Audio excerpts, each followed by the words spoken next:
Hi students, welcome to Whiteboard Tamil. இந்த கிளாஸில் நம்ம என்ன பார்க்க போகிறோம் அப்படின்னா problem solving and Python programming subject தான் நம்ம பார்க்க போகிறோம். Unit 1 computational thinking and problem solving. First topic fundamentals of computing. Next fundamentals of computing. Computer நம்ம டே டு டே லைஃப்பில் கண்டிப்பாக எல்லாருமே யூஸ் பண்ணியிருப்போம். ஸோ கம்ப்யூட்டர் அப்படின்னா என்னென்னு பார்க்கலாம். கம்ப்யூட்டர் அப்படின்னா என்ன அப்படின்னா யூசர்கிட்டருந்து இன்புட்டை கெட் பண்ணிவிட்டு அதை ப்ராசஸ் பண்ணிவிட்டு அதற்குரிய வெளியீடுகளை அதாவது கரஸ்பாண்டிங் அவுட்புட்டை கொடுக்குற ஒரு எலக்ட்ரானிக் டிவைஸ் தான் என்ன அப்படின்னா computer. A computer is an electronic device that receives input from us. அதாவது யூசர்கிட்டருந்து இன்புட்டை கெட் பண்ணிவிட்டு process that and produce corresponding outputs. Okay, so computer சில திறன்களை கொண்டு இருக்குது. அது என்ன அப்படின்னா கம்ப்யூட்டர்னால் ஒரு இன்ஃபர்மேஷனை ஸ்டோர் பண்ண முடியும், ரிட்ரீவ் பண்ண முடியும் அண்ட் ப்ராசஸ் பண்ண முடியும். ஸோ கம்ப்யூட்டர் எதெல்லாம் ஹேண்டில் பண்ணுது அப்படின்னா இன்ஃபர்மேஷன் ஆர் டேட்டாவை தான் இங்கே ஹேண்டில் பண்ணுது. இங்கே யூசர் கொடுக்குற இன்புட்டை தான் நம்ம இன்ஃபர்மேஷன் ஆர் டேட்டா அப்படின்னு சொல்கிறோம். Types of computer. கம்ப்யூட்டரை 2 வேஸாக கேட்டகரைஸ் பண்ணுறாங்க. அதாவது கம்ப்யூட்டரோட சைஸ் வச்சோம், கம்ப்யூட்டர் எப்படி டேட்டாவை ஹேண்டில் பண்ணுது அப்படிங்கிறத வச்சோம் கம்ப்யூட்டரை 2 டைப்ஸாக கேட்டகரைஸ்ட் பண்ணுறாங்க. ஸோ பேசிஸ் ஆஃப் சைஸில் 5 டைப்ஸ் இருக்குது. First one supercomputer, second one mainframe computer, third one minicomputer, fourth one workstation, fifth one personal computer. Basis of data handling கேப்பபிலிட்டிஸை வச்சு 3 டைப்ஸ் கம்ப்யூட்டர் இருக்குது. First one analog computer, second one digital computer, third one hybrid computer. Supercomputer. நாம் ஸ்பீடான computer எது அப்படின்னு யோசித்தோம் அப்படின்னா நம்ம மைண்டில் ஃபஸ்ட்டு நிற்கிறது இந்த சூப்பர் கம்ப்யூட்டர் தான். சூப்பர் கம்ப்யூட்டர் ட்ரில்லியன்ஸ் ஆஃப் இன்ஸ்ட்ரக்ஷனை பெர் செகண்டுக்குள்ளே ப்ராசஸ் பண்ணும். இதோட ரீசன் என்ன அப்படின்னா thousands of interconnected processes இருக்குது. ஸோ அதனால் ட்ரில்லியன்ஸ் ஆஃப் இன்ஸ்ட்ரக்ஷனை பெர் செகண்டுக்குள்ளே இது ப்ராசஸ் பண்ணும். ராகர் கிரேங்கிறவர் 1976 இந்த சூப்பர் கம்ப்யூட்டரை டெவலப் பண்ணுறாரு. Mainly supercomputer scientific and engineering அப்ளிகேஷனில் யூஸ் பண்ணுறாங்க. Such as weather forecasting, scientific simulation and nuclear energy research. இந்த supercomputer very biggest computer and fastest computer.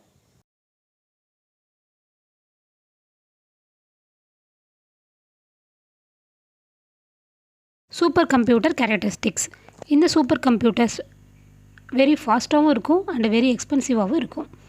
இந்த சூப்பர் கம்ப்யூட்டர்ஸ் பெர் செகண்டுக்கு 10 trillion கால்குலேஷனை கூட இதனால் calculate பண்ண முடியும். இதுவே இதை இன்னும் ஸ்பீடாக்குறதுக்கு ஹெல்ப்ஃபுல்லாகுது. நெக்ஸ்ட் இது பிட்காயின் மாதிரி ஆன்லைன் கரன்சி வேர்ல்டில் ஸ்டாக் மார்க்கெட் ஆர் பிக் ஆர்கனைசேஷனில் யூஸ் பண்ணப்படுது. நெக்ஸ்ட் இது சயின்டிஃபிக் ரிசர்ச்சில் இந்த சூப்பர் கம்ப்யூட்டர் தான் யூஸ் பண்ணுறாங்க. அதாவது சோலார் சிஸ்டம், சேட்டலைட் இதிலேருந்து பெறப்பட்ட இந்த தகவல்களை அனலைஸ் பண்ணுறதுக்காக சயின்டிஃபிக் ரிசர்ச்சில் இந்த சூப்பர் கம்ப்யூட்டர் யூஸ் பண்ணுறாங்க. Mainframe computer. இந்த mainframe computer 100 or thousands of யூஸரை அட் தி சேம் டைமில் இது சப்போர்ட் பண்ணும். நெக்ஸ்ட் மல்டிபிள் ப்ரோக்ராமை அட் தி சேம் டைமில் இந்த மெயின் ஃப்ரேம் கம்ப்யூட்டர் சப்போர்ட் பண்ணும். நெக்ஸ்ட் பாயிண்ட் டிஃப்ரெண்ட் ப்ராசஸை இந்த கம்ப்யூட்டர் இந்த mainframe computer at the same டைமில் எக்ஸிக்யூட் பண்ண முடியும் இதனால். நெக்ஸ்ட் பாயிண்ட் இந்த மெயின் ஃப்ரேம் கம்ப்யூட்டர் எங்கெங்கெல்லாம் high volume of data use பண்ணுறாங்களோ அங்கெல்லாம் இந்த மெயின் ஃப்ரேம் கம்ப்யூட்டர் தான் யூஸ் பண்ணுறாங்க. அதாவது big organisation like banking, telecom செக்டர்லலாம் இந்த மெயின் ஃப்ரேம் கம்ப்யூட்டர் தான் யூஸ் பண்ணுறாங்க. Characteristics of mainframe computer. In the mainframe computer very expensive on a computer and it has high storage capacity, great performance. Mainframe computer huge amount of data very quick process பண்ணும் and it runs smoothly for long time and it has a long life. Mini computer. Mini computer is a medium size multiprocessing computer. இந்த mini computerல 2 or more processor இருக்குது. இந்த mini computer 4 to 200 யூஸரை ஒரே நேரத்தில் support பண்ணும். இந்த mini computer எங்கெங்கெல்லாம் use பண்ணுறாங்க அப்படின்னா institutes or departments billing section, accounting, inventory மேனேஜ்மெண்ட்லாம் இந்த மினி கம்ப்யூட்டர் யூஸ் பண்ணுறாங்க. இந்த மினி கம்ப்யூட்டர் மெயின் ஃப்ரேம் கம்ப்யூட்டரை விட ஸ்மாலர் சைஸ், மைக்ரோ கம்ப்யூட்டரோட கம்பேர் பண்ணும்போது இது larger size. Characteristics of mini கம்ப்யூட்டர்ஸோட வெயிட் வந்து ரொம்ப லோவான வெயிட். இதோட வெயிட் ரொம்ப லோவாக இருக்கனால இதை எங்கே வேணாலும் நம்ம வந்து கேரி பண்ணிட்டு போகலாம்.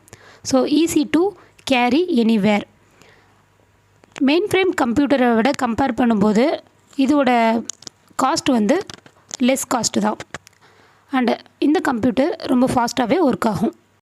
Work station. இந்த ஒர்க் ஸ்டேஷன் எதுக்காக டிசைன் பண்ணுறாங்க அப்படின்னா டெக்னிக்கல் ஆர் சயின்டிஃபிக் அப்ளிகேஷனுக்காக டிசைன் பண்ணியிருக்காங்க. இந்த ஒர்க் ஸ்டேஷனில் என்னென்னலாம் இருக்குது அப்படின்னு பார்க்கலாம். It consist of a fast microprocessor, large amount of RAM and high speed graphic adapter. இந்த ஒர்க் ஸ்டேஷன் ஒரு சிங்கிள் யூசர் கம்ப்யூட்டர். ஒரு ஸ்பெசிஃபிக் டாஸ்க்கை கிரேட் அக்யூரஸியோட பெர்ஃபார்ம் பண்ணுறதுக்கு இந்த ஒர்க் ஸ்டேஷனை ஜென்ரலாக யூஸ் பண்ணுறாங்க. Characteristics of workstation. இந்த ஒர்க் ஸ்டேஷன் வந்து ரொம்ப ஹை காஸ்டான கம்ப்யூட்டர். இந்த ஒர்க் ஸ்டேஷன் வந்து எதுக்காக வந்து எக்ஸ்க்ளூசிவாக கொண்டு வர்றாங்க அப்படின்னா காம்ப்ளெக்ஸ் ஒர்க் பர்பஸ்க்காக. அதாவது எங்கெல்லாம் வந்து வேலை வந்து ரொம்ப சிக்கலாக இருக்குதுன்னு நினைக்கிறாங்களோ அங்கெல்லாம் வந்து இந்த ஒர்க் ஸ்டேஷன் தான் யூஸ் பண்ணாங்க. இந்த ஒர்க் ஸ்டேஷன் எதெல்லாம் ப்ரொவைட் பண்ணுது அப்படின்னா large storage capacity with better graphics. அதாவது இது வந்து பிசியோட கம்பேர் பண்ணும்போது மோர் பவர்ஃபுல்லான சிபியூ வந்து இதுகிட்ட இருக்குது. இது எங்கெல்லாம் யூஸ் பண்ணுறாங்க அப்படின்னா animation, data analysis, CAD and audio video creation and எடிட்டிங்கில் யூஸ் பண்ணுறாங்க. Personal computer. இந்த பர்சனல் கம்ப்யூட்டர் ஒரு மைக்ரோ கம்ப்யூட்டர் அப்படின்னு நம்ம எல்லாருக்குமே தெரியும். பேசிக்காக இந்த கம்ப்யூட்டர் வந்து ஒரு ஜென்ரல் பர்பஸ் கம்ப்யூட்டர் அப்படின்னு சொல்லுவாங்க. இது எதுக்காக டிசைன் பண்ணாங்க அப்படின்னா இண்டிவிஜுவல் யூஸ்க்காக. இந்த பர்சனல் கம்ப்யூட்டரில் என்னெல்லாம் இருக்கும் அப்படின்னா CPU, memory unit, input unit and output யூனிட்லாம் இருக்கும். இந்த கம்ப்யூட்டர் வந்து பர்சனல் ஒர்க்குக்காக நம்ம யூஸ் பண்ணுறோம். ஸோ அது எங்கெங்கெல்லாம் யூஸ் ஆகுது அப்படின்னா ஒரு அசைன்மெண்ட்டை நம்ம ப்ரிப்பேர் பண்ணுறதுக்கு, மூவி பார்க்குறதுக்கு, ஆஃபீஸ் ஒர்க்குக்கு, இந்த மாதிரியான இடத்துலலாம் நான் வந்து இந்த பர்சனல் கம்ப்யூட்டர் தான் யூஸ் பண்ணுவோம். பர்சனல் கம்ப்யூட்டர் வந்து ஃபார் எக்ஸாம்பிள் வந்து லேப்டாப், டெஸ்க்டாப் கம்ப்யூட்டரை வந்து பர்சனல் கம்ப்யூட்டர் அப்படின்னு சொல்லுவோம். Characteristics of personal computer. இந்த பர்சனல் கம்ப்யூட்டரில் லிமிட்டட் நம்பர் ஆஃப் சாஃப்ட்வேர் மட்டும்தான் நம்மளால் யூஸ் பண்ண முடியும். சைஸ் வைஸ் பார்த்தோம் அப்படின்னா இந்த கம்ப்யூட்டர் ரொம்ப ஸ்மால் சைஸ் தான். இது வந்து பர்சனல் யூஸ்க்காக தான் இந்த கம்ப்யூட்டரை வந்து நம்மளுக்கு வந்து டிசைன் பண்ணியிருக்காங்க. இதை வந்து நம்மளால் வந்து ஈஸியாக வந்து யூஸ் பண்ண முடியும். Analog computer. Basis of data handling கேப்பபிலிட்டிஸில் 3 டைப்ஸ் கம்ப்யூட்டர் பார்த்தோம் இல்லையா? அதில் வந்து ஃபஸ்ட்டு கம்ப்யூட்டர் அனலாக் கம்ப்யூட்டர் பற்றி பார்க்க போகிறோம்.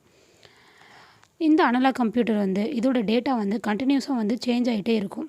And it cannot have discrete values. ஒரு நிலையான வேல்யூஸ் வந்து இதில் வந்து இருக்காது. ஸோ எங்கெல்லாம் நம்மளுக்கு வந்து எக்ஸாக்டான வேல்யூஸ் வந்து நம்மளுக்கு வந்து தேவையில்லையோ அங்கெல்லாம் வந்து நம்ம வந்து எந்த யூஸ் பண்ணுறோம் அப்படின்னா இந்த அனலாக் கம்ப்யூட்டர் யூஸ் பண்ணுறோம். இப்போ வந்து ஸ்பீடோமீட்டர், டெம்பரேச்சர் பார்க்குறோம், ப்ரெஷர் பார்க்குறோம் அப்படின்னா அதில் வந்து வேல்யூஸ் வந்து நம்மளுக்கு என்ன ஆகிட்டு இருக்கும் அப்படின்னா கண்டினியூஸாக வந்து சேஞ்ச் ஆகிட்டு தான் வந்து நம்மளுக்கு இருக்கும். ஸோ அந்த இடத்துலலாம் நம்ம வந்து இந்த அனலாக் கம்ப்யூட்டர் யூஸ் பண்ணுறோம். And it gives output as a reading on dial or scale. இது வந்து அவுட்புட் வந்து அந்த ரீடிங் இல்லைனா இந்த டயலில் வந்து நம்மளுக்கு வந்து அந்த அவுட்புட் வந்து நம்மளுக்கு வந்து ப்ரொடியூஸ் பண்ணும். For example speedometer, Mercury thermometer. Digital computers. இந்த டிஜிட்டல் கம்ப்யூட்டர்ஸ் கால்குலேஷனை ஈஸியாக பெர்ஃபார்ம் பண்ணுறதுக்கும் லாஜிக்கல் ஆப்ரேஷனை ஹை ஸ்பீடில் பெர்ஃபார்ம் பண்ணுறதுக்கும் டிசைன் பண்ணியிருக்காங்க. இந்த டிஜிட்டல் கம்ப்யூட்டர் ரா டேட்டாவை இன்புட்டாக எடுத்துகிட்டு அது ப்ரோக்ராமில் வச்சு ப்ராசஸ் பண்ணிவிட்டு மெமரி மேனேஜ்மெண்ட்டில் வந்து ஸ்டோர் பண்ணிவிட்டு நம்மளுக்கு வந்து ஃபைனலாக அவுட்புட் வந்து ப்ரொடியூஸ் பண்ணும். இந்த டிஜிட்டல் கம்ப்யூட்டர் ஒன்லி 0 and 1 மட்டும்தான் இதனால் வந்து அண்டர்ஸ்டாண்ட் பண்ண முடியும். பைனரி வேல்யூஸை மட்டும்தான் இதனால் வந்து அண்டர்ஸ்டாண்ட் பண்ண முடியும். ஸோ நம்ம கொடுக்குற ரா இன்புட்டை வந்து ஃபஸ்ட்டு வந்து 0s and 1s வந்து கன்வெர்ட் பண்ணிவிட்டு அந்த நம்ம கொடுத்துருக்க டேட்டாவை வந்து ப்ராசஸ் பண்ணிவிட்டு ஃபைனலாக வந்து நம்மளுக்கு வந்து அவுட்புட்டாக வந்து ப்ரொடியூஸ் பண்ணும் இந்த டிஜிட்டல் கம்ப்யூட்டர். இந்த டிஜிட்டல் கம்ப்யூட்டர் என்னென்னலாம் டிஜிட்டல் கம்ப்யூட்டர் அப்படின்னா ஆல் மாடர்ன் கம்ப்யூட்டர்ஸ் லைக் வந்து லேப்டாப்ஸ், டெஸ்க்டாப், ஸ்மார்ட் ஃபோன்ஸ், இதெல்லாம் வந்து என்னென்னா டிஜிட்டல் கம்ப்யூட்டர்ஸ்க்கு எக்ஸாம்பிள்ஸ். ஹைப்ரிட் கம்ப்யூட்டர் அப்படின்னா என்ன அப்படின்னா அனலாக் அண்டு டிஜிட்டல் கம்ப்யூட்டரோட காம்பினேஷன் தான் ஹைப்ரிட் கம்ப்யூட்டர். இதில் அனலாக் கம்ப்யூட்டரோட ஸ்பீடும் இருக்கும், டிஜிட்டல் கம்ப்யூட்டரோட மெமரி அண்ட் அக்யூரஸியும் இருக்கும். இந்த ஹைப்ரிட் கம்ப்யூட்டர்னால் கண்டினியூஸ் அண்ட் டிஸ்க்ரீட் டேட்டாவில் ப்ராசஸ் பண்ண முடியும். அதாவது டேட்டா வந்து கண்டினியூவாக மாறிட்டு இருக்கும்போதும் ஒர்க் பண்ண முடியும், டேட்டா வந்து மாறாமல் இருக்கும்போதையும் இதனால் வந்து ப்ராசஸ் பண்ண முடியும். இதோட ரியல் டைம் எக்ஸாம்பிள் என்ன அப்படின்னா பெட்ரோல் பம்ப்ஸ்லலாம் இந்த ஹைப்ரிட் கம்ப்யூட்டர் தான் யூஸ் பண்ணுறாங்க.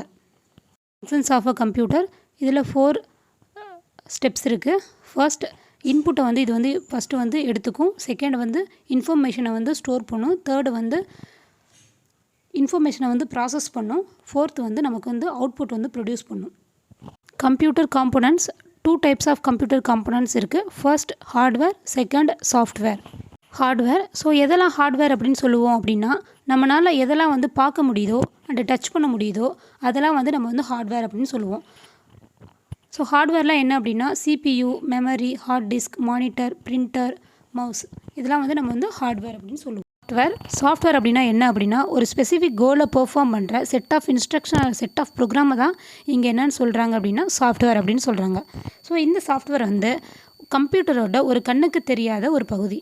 நம்மளால் சாஃப்ட்வேர் வந்து டச் பண்ண முடியாது, அதாவது நம்மளால் சாஃப்ட்வேர் வந்து அண்டர்ஸ்டாண்ட் தான் பண்ண முடியும்.